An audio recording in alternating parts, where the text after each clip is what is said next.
esposa y yo serviremos a Jehová. Ya decidimos darle todo a nuestro Dios. Nuestra esperanza es Jehová, Dios de Jacob. Gracias, Samuel. Vamos a tener un tiempo de oración así puestos en pie, por favor. Señor, te agradecemos por esta mañana que nos regalas en tu sola bondad, en tu sola misericordia, Señor. Estamos aquí presentes. Queremos encomendarte este día a ti para tu gloria y tu alabanza.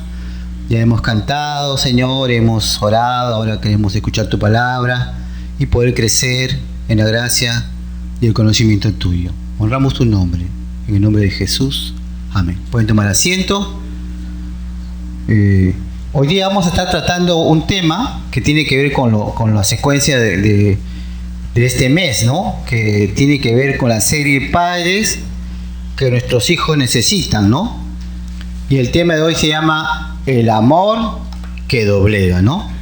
Y hemos escuchado ya en este instante el relato de esta parábola del hijo pródigo, muy conocida por nosotros. Y ante este relato hay una pregunta que yo estaba tratando de hacerme, ¿no? Era, si usted tuviera que identificarse con alguno de estos personajes, ¿con cuál de ellos se identificaría, no? Vamos a la otra diapositiva, ¿no? Está ahí con el hijo menor, ¿no? El hijo menor, ¿no? El que pide el dinero, el que va a los lugares y lo gasta, luego está en una situación crítica y vuelve a la casa. Con el hijo mayor que estaba un poco molesto, ¿no? Porque realmente había incurrido en una falta y el papá había sido más solícito para el hijo menor. O de repente con el padre, ¿no? Que tenía esta situación de la vivencia con los dos hijos. Y es interesante, vamos a esperar que...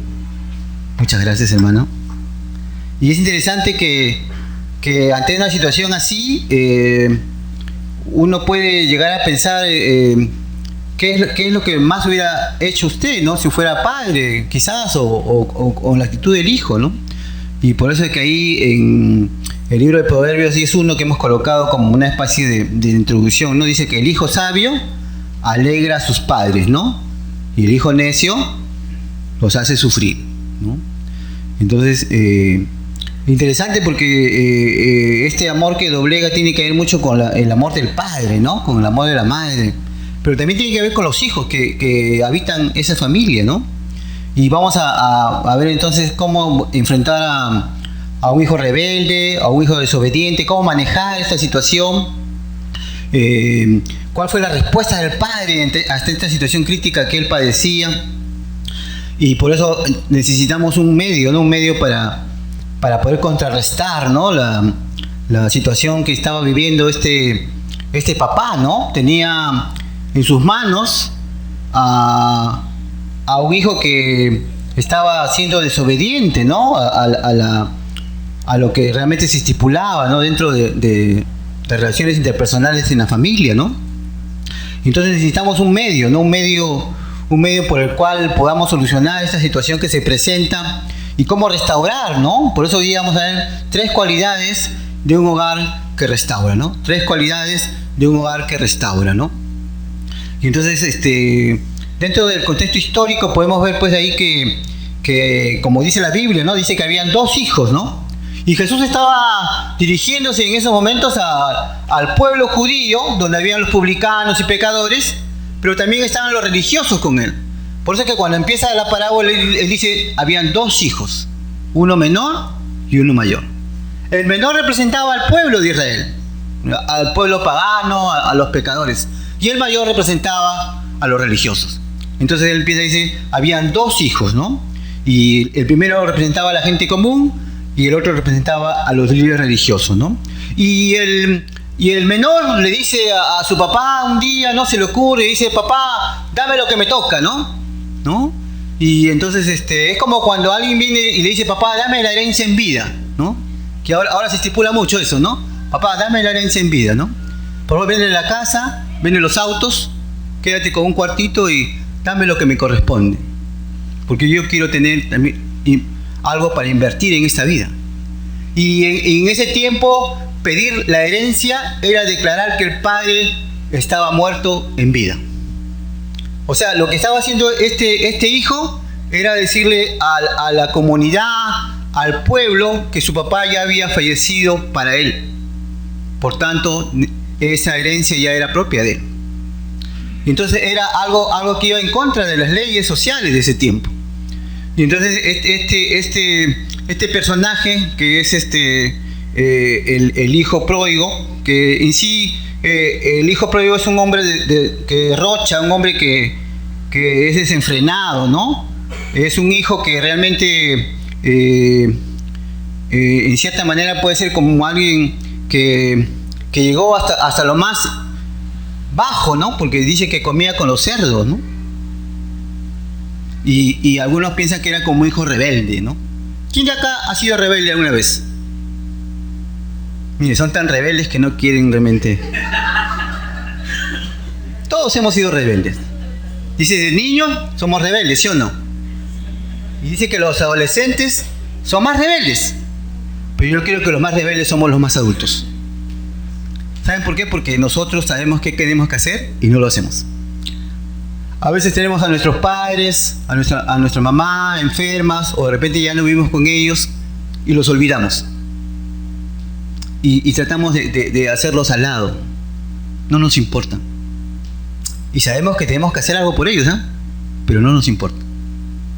Y entonces hay algunas características de la gente rebelde, ¿no? Dice que la gente rebelde rechaza la autoridad, ¿no? No la reconoce. La gente rebelde dice, reniega e insulta. Son murmuradores, son peleones, contenciosos, son hipócritas, son exagerados, envanecidos, vanagloriosos.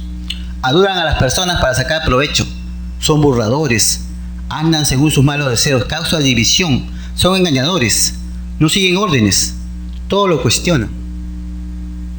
¿Habrá alguien sentado aquí de eso? ¿Seremos todos rebeldes? Y entonces ahí está la situación. ¿Cómo este papá enfrentó este hogar rebelde que se estaba presentando en esos momentos, ¿no? Y es interesante que este hijo menor que está suscitando una situación crítica, cuando ya está en la última parte, ya había gastado el dinero, ya tenía hambre y va a buscar algo que comer y entonces aún quería comer la comida de los cerdos y no podía. Y en esa situación crítica dice que él reflexiona y piensa, ¿no? Es como dice que en esos momentos él tiene un recobro de asiento, ¿no? Y vuelve en sí. Y dice, en la casa de mi padre había qué cosa comer, ¿no? Había algo, aunque sea para llevarse a la boca. Y él dice, ahora voy a volver a mi casa, voy a pedirle perdón a mi papá. Y yo no quiero que me reconozca como hijo. Yo quisiera que me reconozca solamente como un esclavo, como un jornalero.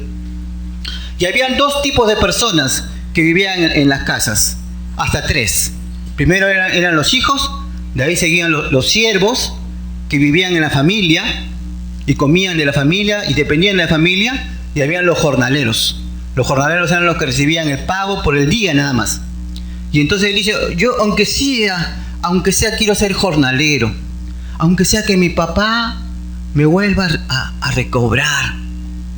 Y entonces ahí vemos estas cualidades que estamos señalando de un hogar que realmente tiene esta generosidad, un hogar que realmente no doblega, es un hogar que realmente tiene las cualidades, las tres cualidades de un hogar que puede en sí suscitarse, ¿no? Un hogar que realmente restaura. Y la primera cualidad es que un hogar que siempre restaura es un hogar generoso.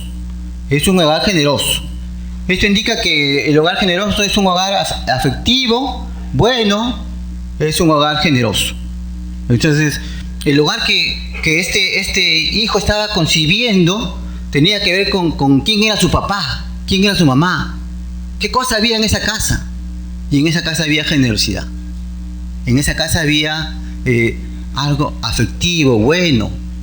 O sea, él pensaba que en esa casa había algo diferente para él, ¿no? Cuando uno es niño y le pasa algo, siempre quiere volver a su casa, ¿sí o no? Te pasa algo y te dices, lléveme a mi casa, ¿no? Cuando eres adolescente, ¿qué dices? Lléveme a la casa de mi amigo, ¿no?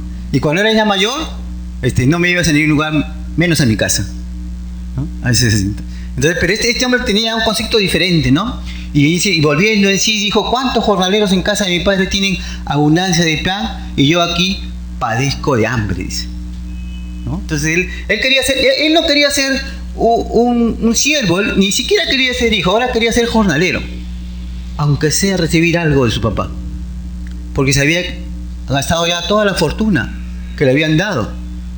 Y entonces dice que el padre se levanta y está ahí presuroso, pero este hijo dice: me levantaré, también iré al padre y diré: he pecado contra el cielo y contra ti, ya no soy digno de ser llamado a tu hijo, hazme como uno de tus jornaleros.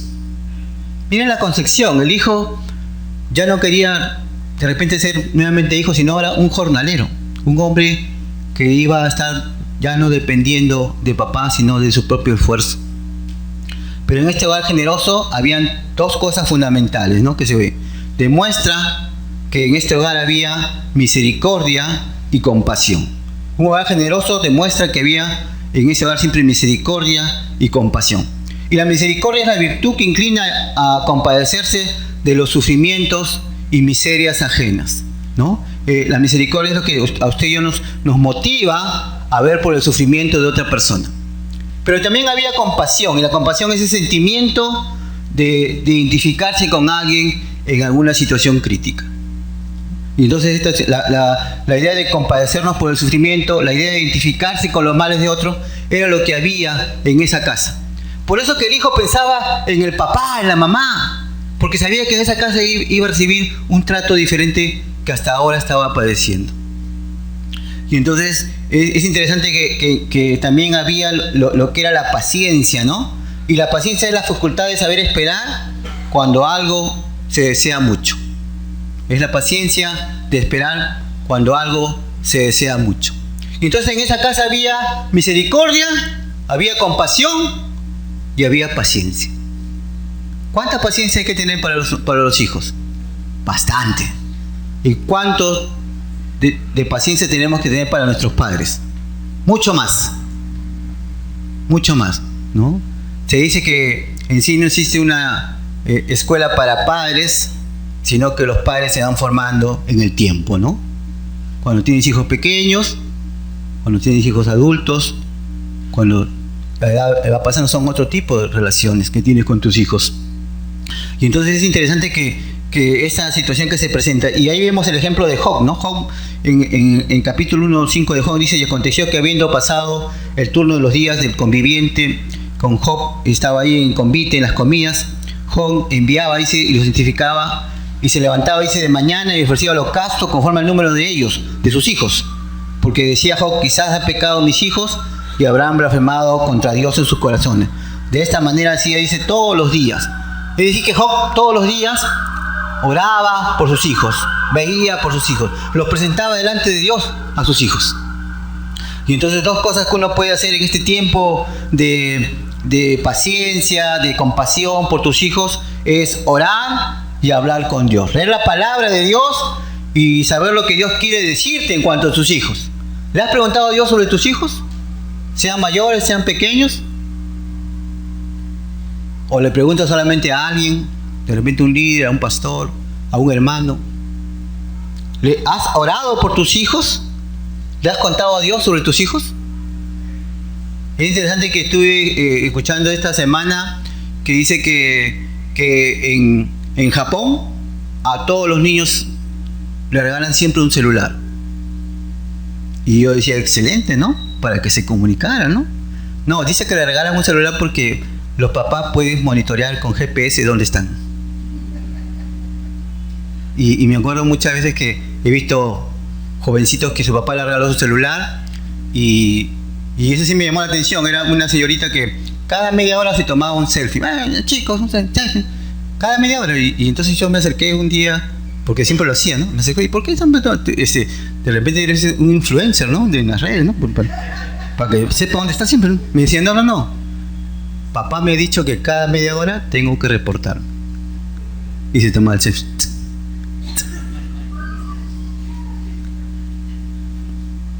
Pero mejor no sería entregar la vida de tus hijos a Dios. en la oración, en la palabra, para que Él los cuide. Claro, puedes hacer los medios tecnológicos sexenial, pero mientras que tanto tú tengas que orar al Señor por tus hijos. Y eso hacía Job. Job presentaba a sus hijos delante de Dios. Y entonces había este hogar de generosidad, ¿no? Pero otra de las cosas que ahí dice la palabra, dice: vestidos pues como escogidos de Dios, santos y amados, de entrañable misericordia, de benignidad, de humildad, de mansedumbre y de paciencia, ¿no? Hermanos, esto hay que tener en nuestra casa siempre. Gente que viva con la misericordia, gente que viva de benignidad, que la mansedumbre y con la paciencia. Hijos, tengan paciencia con sus papás. Papás, por favor, tengan paciencia con sus hijos, para que sea un hogar que realmente viva en la generosidad, un hogar que pueda restaurar. Necesitamos crear este ambiente dentro del hogar. Pero también otra de las cosas que vemos en este hogar que restaura es un hogar que da amor, ¿no? Un hogar que da amor. Y levantándose, dice, vino a su padre, y cuando aún estaba lejos, lo vio a su padre, y fue movido a misericordia, y corrió, y se echó sobre su cuello. Esa escena, ¿no? El papá en la casa, mirando siempre a lo lejos del camino, y luego ve ahí acercándose muy, muy de lejos una figura de un hombre harapiento, ¿no? Con barba. Tenía cierto matiz de su hijo, ya casi cerca, ¿no? A la aldea. Dice que el papá sale corriendo, al estilo película así de Hollywood, ¿no? Corriendo. Y dice que antes de llegar a la aldea lo abraza al hijo, ¿no? A pesar que el hijo de repente olía mal, ¿no? De repente, ¿no? Harapiento, con olor, ¿no? Nauseabundo, ¿no? Sin embargo, el papá dice que, en una versión dice que lo abraza, ¿no? Acá dice que se arroja al cuello, ¿no? Y lo besa. Ese es el amor del Padre realmente, ¿no? Es el amor que también Dios tuvo para con nosotros y tiene para con nosotros siempre. Pero ahí está, ¿no? En este sentido, este papá muestra lo que es la iniciativa, ¿no? Y es interesante porque, ¿saben por qué el papá corre a verlo? Porque socialmente, si ese hijo llegaba a la aldea, iba a ser maltratado, tanto psicológicamente como físicamente, porque había deshonrado al padre. Se había ido con el dinero del padre, había gastado mal el dinero y iba a estar con el padre. Y entonces esa deshonra era no deshonra al pueblo, también del padre, de la familia, y por eso iba a ser maltratado por la comunidad. Y entonces, antes de recibir ese maltrato, el papá corre a su alcance para que realmente a la hora que entren a esa comunidad, a esa aldea, entraba con el papá. Y el papá está dándole la protección al hijo. Si había una burla, si había una situación crítica, estaba el papá al lado del hijo, entrando a ese lugar. Y el papá toma esa iniciativa, ¿no? Toma la iniciativa ante esa situación crítica que estaba viviendo, ¿no? Y en sí el papá estaba haciendo exactamente que esa vergüenza que podía tener el hijo estaba siendo superada por esta situación. Porque una de las cosas que tenía que hacer este hijo, si también se había arrepentido, según culturalmente dice que él tenía que llegar a la aldea, recibir la burla de la gente y luego pasar unos días en la casa del padre, afuera de la puerta, y cuando el padre abriera la puerta, recién él entraba a la casa y tenía que besarle los pies al padre, y el padre recién quizás lo iba a considerar como algo de arrepentimiento. Pero el papá, contrariamente a eso, culturalmente va al encuentro y lo abraza y lo besa y lo protege ante esta situación. Esa es la iniciativa que toma este padre, ¿no? Interesante, porque realmente eso describe este amor también práctico, el amor práctico que estamos viendo ahí, ¿no? El amor práctico que él rápidamente dice a la gente: pónganle la túnica, ¿no? Vístanlo, cámbienlo, por favor, pónganle el anillo, pónganle las sandalias, pónganle una túnica. Y dice: maten al cordero más grande, ¿no? Para celebrar este banquete, porque mi hijo estaba muerto y ahora ha vuelto a la vida. Estaba perdido y ahora ha sido encontrado. Entonces dice, comenzó una gran fiesta. ¿no? Es interesante que este amor no fue un amor de palabra, fue un amor práctico, un amor tangible. El hijo no merecía la túnica, menos merecía el anillo familiar, menos merecía una sandalia. Las sandalias solamente lo usaban los hijos, no se usaban los siervos, ni menos los jornaleros. Ese fue un amor práctico. Él cambió la situación. El papá estaba mostrando el amor práctico. Hay un libro que se llama Los 5 lenguajes del amor, de Gary Chapman. No sé si alguna vez lo ha leído, pero ahí habla de las 5 cosas de cómo manifestar el amor, ¿no? Con palabras de afirmación, con tiempos de calidad, recibiendo regalos, acto de servicio y contacto físico, ¿no? Indudablemente eso siempre se da a nivel de la pareja quizás, pero a nivel del hijo y del papá también debería haber. A nivel familiar también debería haber eso, ¿no? Las palabras de afirmación, ¿no? ¿Qué recibimos a veces de nuestros padres, ¿no? Y siempre es la queja de los hijos, ¿no? Cuando uno va de repente a una entrevista, ¿no? O va a un psiquiatra, un psicólogo, ¿no? Y uno empieza a contar la forma de las palabras, ¿no? Hirientes que a veces recibimos de papá, de mamá, ¿no? Eres un tonto, no sirves para nada, ¿no? A veces esa famosa palabra, mejor no hubieras nacido, ¿no? Cosas fuertes recibimos. Pero deberíamos realmente recibir de papá y de mamá palabras de afirmación, ¿no? De ánimo, ¿no? Palabras de aliento, palabras que realmente saquen nuestro potencial, porque cada uno de nosotros tenemos algo realmente de fortalezas y debilidades, pero a veces más afirmamos las debilidades y poco mencionamos nuestras fortalezas. Y estas palabras de afirmación tienen que ver con eso, las palabras de tiempo de calidad. ¿Cuánto tiempo le dedicas a tus hijos? ¿Cuánto tiempo tú le dedicas a tus padres? El tiempo de calidad es básico, hermano, para tener un hogar que restaura. ¿Cuánto de recibir regalos? ¿No? A veces el papá chantajea al hijo, ¿sí o no? ¿No? Cuando sea tu cumpleaños, te voy a regalar esa tablet que quieres, ¿no? Te voy a regalar el último celular. ¿Cuál es de generación? ¿Cuánto no? A ver, un iPhone, ¿no? Pero si te portas bien, ¿no? Entonces uno va chantajeando al hijo, ¿no? Para la Navidad te voy a regalar tal cosa, ¿no? Pero qué interesante sería que tu papá o tu hijo algún día te aparezcas en la casa con un regalo. Y no sea un día especial, ni Navidad, ni fiestas patrias, ni Año Nuevo, ni el cumpleaños. Un día te apareces en la casa con un regalo para papá, para mamá. Un día papá te aparece con un regalo para tus hijos. Sorprendente, ¿sí o no? Porque no teníamos que tener días especiales para regalar cosas.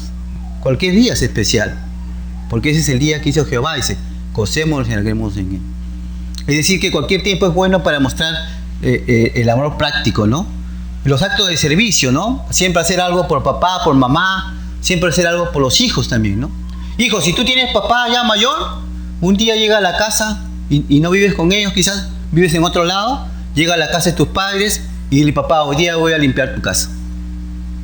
Papá, hoy día yo voy a cocinar. Y si no sabes cocinar, lo sacas aunque sea a comer. Pero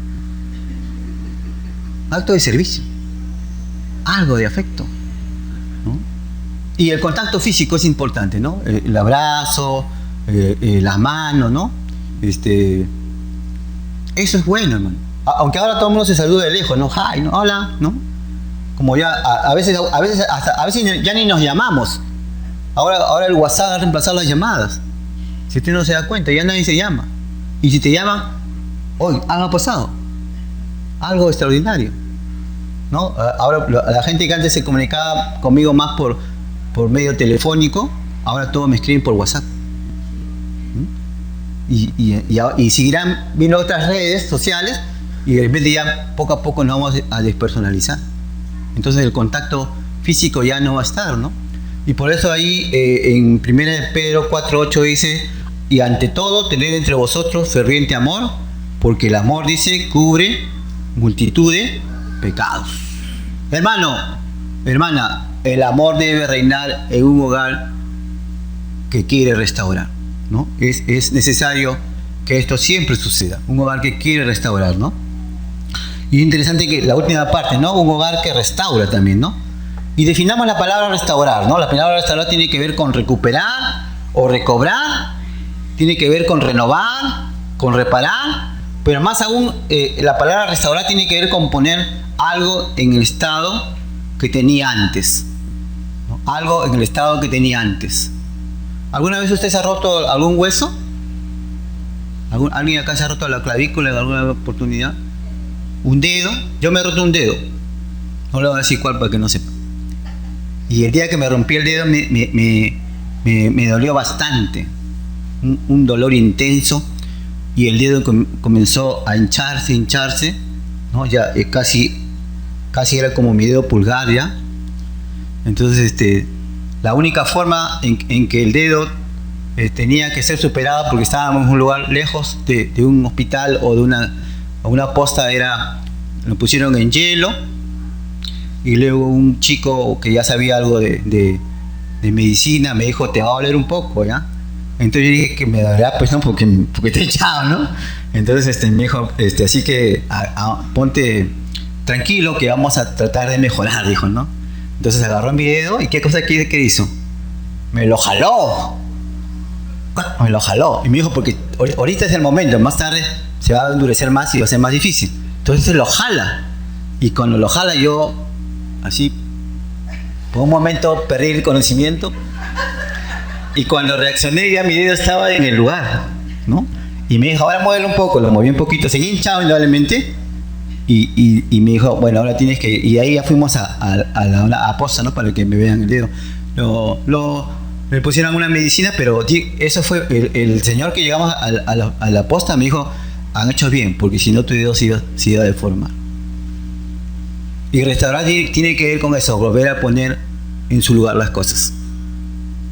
Si tú eres hijo, cumple tu rol de hijo. Si tú eres papá, cumple el rol de papá, para que sea un hogar que restaure. Y entonces ahí está la idea, ¿no? Dos cosas interesantes que hizo este papá. La evidencia de protección amorosa al padre, ¿no? Al hijo. Que corrió, como estamos hablando, ¿no? Llegó antes para que no sea la burla de la gente, llegó antes para recibir la burla, si había algo que había deshonrado, él realmente estuvo ahí y abrazó al hijo, ¿no? Abrazó al hijo que estaba en esta situación crítica, y realmente el papá estaba más interesado no en cumplir repite la situación cultural, sino ver por el hijo. Por eso que va corriendo y lo abraza y le besa, ¿no?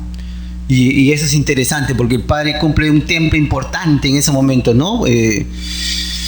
Estaba esperanzado en que el hijo iba a volver, ¿no? Esperanzado en que el hijo iba a volver. Y entonces una de las cosas que se evidencia ahí es la protección amorosa siempre del padre y la evidencia del perdón, ¿no? En la versión internacional dice, así que emprendió el viaje y fue a su padre, ¿no? El hijo dijo, aquí en la casa de mi padre me van a tratar bien, así que voy allá, aunque sea a ser jornalero. Y se fue a ser jornalero, y dice ahí, así que emprendió el viaje y se fue a su padre, y todavía lejos cuando su padre lo vio y se compadeció él, el papá se compadeció del hijo, salió corriendo a su encuentro, lo abrazó y lo besó. Entonces ahí lo abrazó, ¿no? Y entonces el hijo disfrutó del poder del abrazo. ¿Alguna vez usted lo han abrazado, no? No, el poder del abrazo, ¿no? O cuando uno mete un gol, ¿qué hacen tus compañeros? Te abrazan. Cuando tú llegas a un logro, de repente del colegio, de la universidad, ¿no? Y encuentras a tus familiares, ¿qué hacen tus familiares contigo? Te abrazan, ¿no? Y es interesante, dice que un abrazo, encontré qué cosas puede hacer un abrazo en nuestra vida, ¿no? Dice que el abrazo agita la oxitocina, que nos lleva a la alegría, ¿no? Cada vez que te abrazan hay una situación de alegría, ¿no? El abrazo también es un remedio perfecto para el estrés y la ansiedad. Así que si estás ansioso y tienes un estrés, di a tu papá, a tu mamá, a tu hermano que te abrace. No le digas a la chica que quieres, sino por favor, abrazo. No. Dice que es un remedio también que fortalece la autoestima, ¿no? Cuando uno abraza a un niño va fortaleciendo su autoestima de protección, ¿no? Es un medio también que libera, dice, la dopamina, ¿no? que es la que motiva el humor, la motivación, ¿no? Ayuda a poner mala cara al dolor o a algún momento crítico de tu vida, ¿no? Es un shock de fortaleza, dice, que puede hacer que tu sistema inmunológico tenga más fuerza, ¿no? Es algo que balancea, dice, nuestro sistema nervioso, y es una gran muestra de amor y apoyo a los demás. Un abrazo. Yo recuerdo un día en un retiro, cuando estaba con mi hermano mayor, teníamos ciertos conflictos, porque ustedes saben que siempre los hermanos mayores tienen conflictos con los hermanos menores, ¿sí o no? ¿No? Porque al hermano mayor lo disciplina, ¿no? Le pone más corrección, ¿no? Y el hermano menor, como yo, solo nos hablan con palabras nada más, ¿no? Y entonces el hermano mayor siempre me contaba las historias. Yo cuando yo era hijo, mira, me hacían tal cosa, ¿no? Y me enseñaban sus marcas de guerra acá, ¿no? Entonces, pero yo no, yo era el último, así que era feliz, ¿no? Conmigo no pasaba nada, ¿no? Entonces, me saltaba los límites a veces, porque papá y mamá solamente me decían, que te cuente tu hermano mayor lo que hicimos con él, ¿no? Y entonces yo digo, ¿qué te pasaba? Entonces mi hermano me contaba eso. Entonces, y poco a poco nos fuimos distanciando. Y recuerdo un día que yo fui a un retiro y hablaron justo de las relaciones interpersonales, ¿no? Del pedir perdón. Y recuerdo que ese día, al final de la reunión, nos dijeron, hay que buscar a alguien con el cual tú tienes que pedirle perdón. Era una reunión de la iglesia, un retiro que habíamos tenido. Yo no sabía que mi hermano había ido, yo no sabía que mi hermano mayor había ido. Miren, a tal punto que no sabía, ¿no? Entonces, yo estaba bien, entonces comencé a buscar a la gente para pedirle perdón, ¿no? Así. Generalmente todos van al pastor siempre, ¿no? A pedirle perdón, no sé por qué. Pero... Entonces yo estaba en la cola del pastor esperándome. Ya le dice al pastor perdón, ¿no? Algunos dicen, si pasa algo que sea, le pedir perdón al pastor, ¿eh? O buscaba a la gente y cuando me di la vuelta estaba mi hermano. No saben, fue difícil ir ahí a pedirle perdón. Pero lo que más recuerdo fue el abrazo que yo le di a él y él me dio. Las lágrimas corrían. Y realmente fue algo emocionante recibir el abrazo de mi hermano. Me imagino el abrazo del hijo pródigo con su papá. Un abrazo. Sin palabras. Sin decir nada. Transmitiendo en esos momentos el amor del papá al hijo. Este hijo que estaba harapiento, que le había hecho maldad, que merecía el castigo, merecía todo lo que merecía merecer. Pero él estaba abrazado, besándolo, sin decir nada. Ahí estaba, recuperando al hijo. ¿Hace cuánto tiempo no abrazas a tu hijo? Hijo, ¿hace cuánto tiempo no abrazas a tus padres? Y ahí estaba la situación. Y la última acción, cuando él lo besa, ¿no? Era una señal completa del perdón. Lo estaba aceptando tal y cual era. No estaba esperando que el hijo cambiara. Lo estaba aceptando cual era. Y ahí está la magnitud de perdón, ¿no? Que se evidencia con lo que él hizo, ¿no? Cuando le pone el vestido nuevo, ¿no? Ese vestido nuevo solamente era para eventos especiales. Era una señal de la posición de la familia. El anillo, que era la restauración de la autoridad. Las sandalias, que solamente los hijos del dueño podían usar, ¿no? Y el ternero gordo, ¿no? Que mató. Interesante el detalle de Jesús, de contar el ternero gordo. Un ternero que aproximadamente los comentaristas dicen que pesaría como 100 kilos. Era imposible que los 100 kilos se comieran el papá y los dos hijos, ¿no? Es imposible. El ternero era para que el hijo no solamente era restaurado en la familia, sino tenía que ser restaurado en la comunidad. Entonces este ternerito era para que todos los que vieran esa comunidad fueran a la fiesta. Y el hijo no solamente era restaurado en la familia, sino restaurado en la comunidad.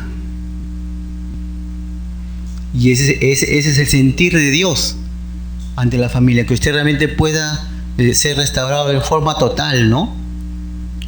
Y por eso la palabra dice: soportarnos unos a otros y perdonarnos a otros si alguno tuviera queja contra otro, de la misma manera que Cristo perdonó, así también hacerlo, dice, vosotros. Hermano,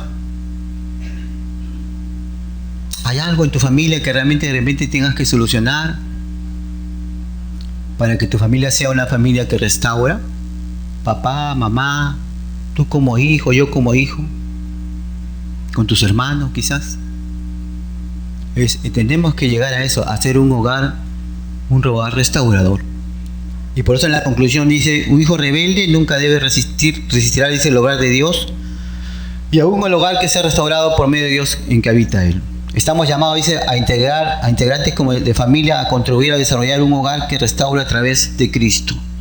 Debemos tener presente que Cristo debe ser el centro de la familia para ser agentes verdaderos de una restauración familiar, ¿no? Estamos llamados a eso, hermano, a que tú y yo seamos agentes de restauración en nuestra familia. Seas hijo, seas hija, seas papá, seas mamá, seas abuelo, porque ahora los abuelos también son parte de la familia, o seas nieto, porque ahora los nietos también son parte de la familia.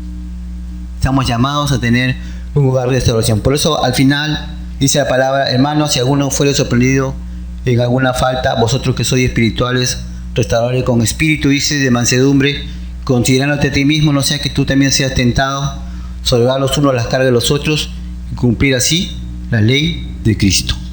O sea, Dios está interesado en que tanto tú y yo seamos agentes de restauración en nuestro hogar, como hijos, como padres. Y no podemos terminar esta reunión sin realmente hacer una decisión, a ustedes y a mí que somos creyentes, de decirle: Señor, queremos ser agentes de restauración. Queremos realmente ser personas que contribuyan a tener hogares que sean hogares de restauración, hogares que realmente contribuyan al crecimiento de la familia, ¿no? Un hogar que realmente sea un hogar que restaure. Y de nuestro rol, hermano, seamos hijos, seamos padres. Y por eso yo quiero terminar orando por ustedes y por mí. Y usted diga: Dios, yo quiero ser un agente de restauración en mi hogar, en mi familia. Y si tú quieres hacerlo, yo quisiera orar por ti. Tú que eres creyente, quisiera que te pongas en pie si realmente quieres hacer esta decisión por Cristo. Seas creyente, ponte en pie si eres creyente, porque todos somos parte de la familia. Ahí donde estás, quizás has errado, quizás como hijo, como papá, no te creas que has cumplido en ser un hogar restaurador. Y yo quisiera orar por ti para que Dios te ayude a hacer este elemento de restauración de tu vida, de tu familia. Y si quieres hacerlo, quiero orar por ti. Así seas creyente, quiero orar por ti. Así tengas tiempo en Cristo, así seas un hombre que digas: ya no necesito esto, quiero orar por ti. Dios me ha llamado hoy a que oremos por la familia de Cristo, la familia que está acá en Chorrillos. Y todos necesitamos. Yo soy el primero en ponerme en pie. Señor, aquí estamos, puestos en pie, Señor, ante tu presencia, orando porque necesitamos ser personas que contribuyan a tener un hogar que restaure, Señor. Un hogar que impacte con tu amor. Un hogar en donde se vivan cosas diferentes, en donde sea un refugio, Señor, donde tu palabra sea el centro, donde la oración sea el medio de transformación, en donde tú reines, Cristo. Te pedimos perdón, Señor, porque quizás lo estamos haciendo con nuestras fuerzas, con nuestros deseos, y hemos fallado, Señor. Como hijos, como padres, hemos fallado, Señor. Por eso te queremos pedir perdón, Señor.